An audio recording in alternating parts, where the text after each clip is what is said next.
BKPSDM menyebutkan dari 3.716 pelamar CPNS pada tahun ini tercatat sekitar 2.800 lebih orang dinyatakan lulus seleksi pemberkasan dan siap mengikuti tes CAT.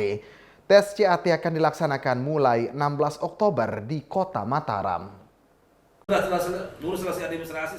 Kepala Badan Kepegawaian dan Pengembangan Sumber Daya Manusia Kabupaten Lombok Timur Mugeni menyebutkan tercatat sekitar 2.800 lebih orang yang akan mengikuti tes CAT dengan memperebutkan 100 formasi yang disiapkan oleh pemerintah.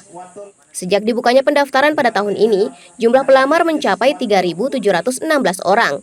Akan tetapi setelah dilakukan penyaringan dan ratusan orang dinyatakan gugur karena tidak memenuhi syarat yang telah ditetapkan. Untuk saat ini, seluruh peserta tinggal menunggu jadwal pelaksanaan tes CAT yang akan dijadwalkan pada tanggal 16 Oktober mendatang. Dengan lokasi CAT di tahun ini ditempatkan di Kota Mataram.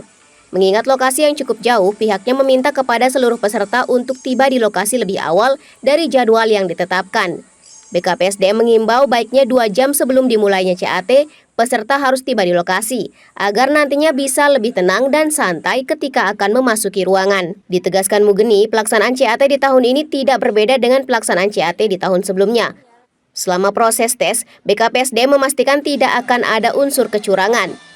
Selain itu, melalui metode seleksi dengan alat bantu komputer yang digunakan, pengantar atau orang lain dapat melihat hasil secara langsung melalui layar monitor yang disediakan. Lulus selesai administrasi selama belajar yang baik, ikuti baca pengumuman kami dengan baik, persiapkan segalanya, termasuk kesehatannya, dan yang terpenting lagi, persiapan waktu yang cukup. Kalau harus bolak-balik dari Lombok Timur, jadi jangan mepet, bila perlu harus ada waktunya istirahat di lokasi tes minimal 1 jam sebelum tes dimulai.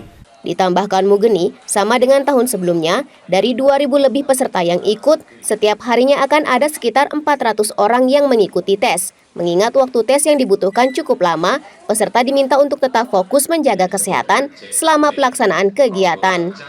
Baik Silawati, Abdul Aziz, Selaparang TV melaporkan.